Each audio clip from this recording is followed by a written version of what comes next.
Так, сборка, установка багажника на танк 300. Расскажу за 60 секунд. В комплекте идет вот такая планка. Она крепится на 4 винтах. Ставим, закручиваем ключ на 12.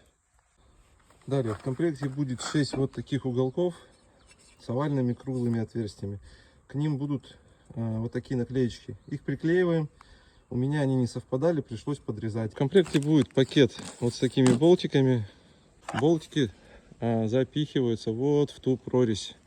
Далее накидываем уголки и затягиваем их ключом. Здесь уже потребуется ключ на 13.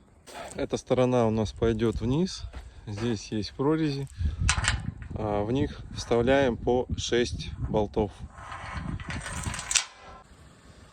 Ну все, накидывается в одного, крепится на те винты. Монтаж общий занимает примерно час-полтора.